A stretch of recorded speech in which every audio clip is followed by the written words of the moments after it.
You mentioned in one of your last talks that petroleum wasn't what we thought it was, that it wasn't a fossil fuel, that it didn't come from fossil animal. Yeah. Is it just a mineral? Is it a mineral like any other mineral? Is that how it? What would you say? How did it? What's the origin of? You see, petroleum? when they first found petroleum, because they were beginning to make motors and needed on axles or wheels on railroad trains and all that sort of thing. And remember, trains started in the beginning of the 19th century. Then oil went from just a lubricant to a fuel, and it made it valuable.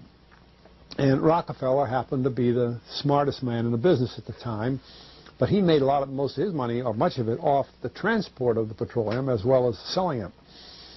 But one thing they realized was, because oil is putting a price on oil is like putting a price on a pail of water. You know, no initial cost. It's in the ground, and in those days they were, some of it almost what you'd call surface mining the oil. They didn't go down deep. So in order to get the price up, they hit on the idea that they would have to make it appear to be scarce. That after we take the next few barrels out, we're probably going to have to close as well. You know, that kind of thing. But a very fortuitous event. In 1892, there was a convention in Geneva of scientists to determine what organic substances are. Well, the definition of organic is a substance with hydrogen, oxygen, and carbon. And so it's usually a living substance, a tree. You analyze a dead tree, hydrogen, carbon, and oxygen, and grass, and so on, living things. Animals, we are hydrogen, oxygen, and carbon. So at this Geneva Convention, Rockefeller took advantage of sending some scientists over who said, oil, petroleum, is hydrogen, oxygen, and carbon. Therefore, it must be derived from the spoiling, the rotting of formerly living matter.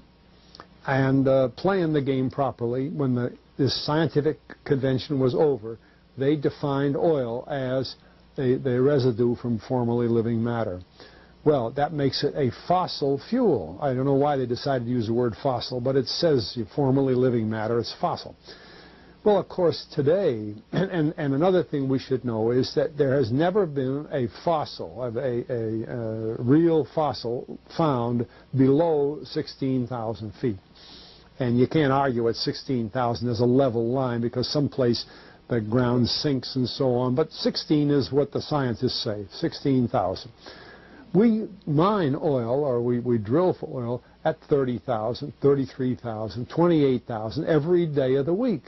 So right there we rule it out that it isn't fossil fuel.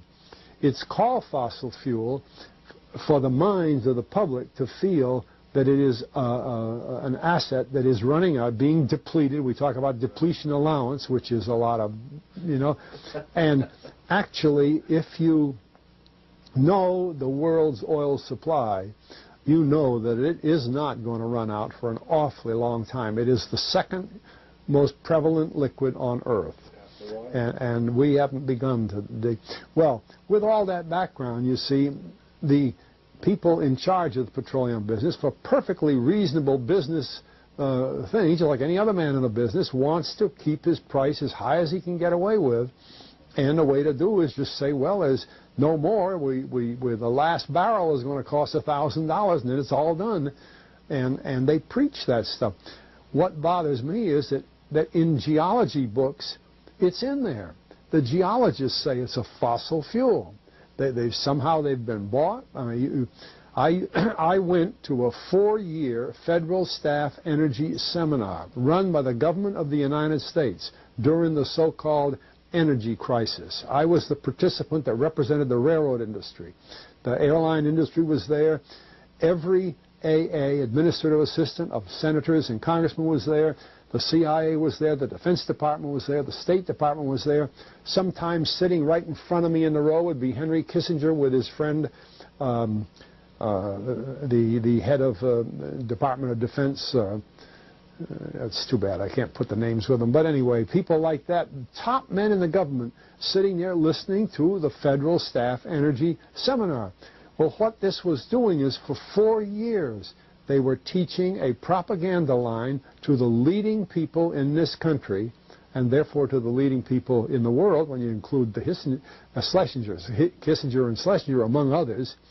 And the object of it was, as Kissinger used in his own terms when it was time for him to speak, to create a world price for oil.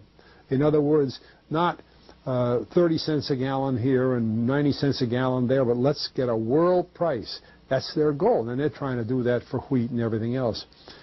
We don't realize what the controls are, whether it's oil or some of these other things. Almost everything today is being categorized at the highest price they can possibly make it go.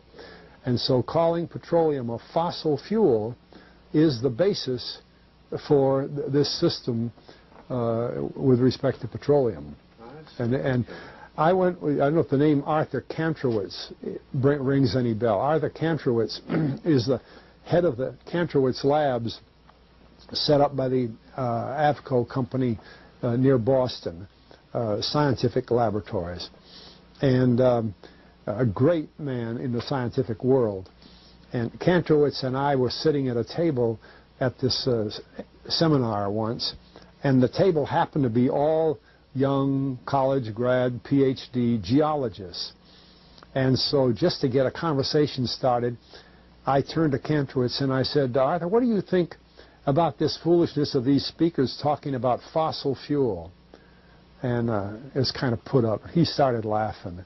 He said, you know, that gets me. He says, I don't have a geology degree, but he had 1,000 other degrees. And he said, I don't understand. He said, you'd think that these heads, these other fellows at the table, we did it on purpose, start listening, you know.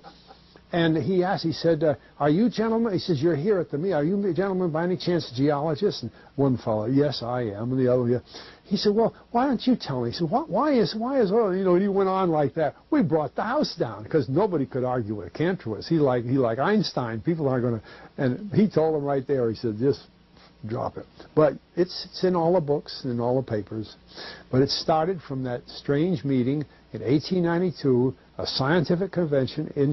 I have a big, thick scientific encyclopedia put out by the Divan Ostrin Company that's about 15 years old now, but it has the whole story of the conference. It doesn't have the Rockefeller part, but it has the whole story of how they straightened out organic chemicals and how it was all figured, and they've got petroleum right in there. Amazing. Amazing. So these aren't accidental things, you see. There's a dollar sign behind almost everything.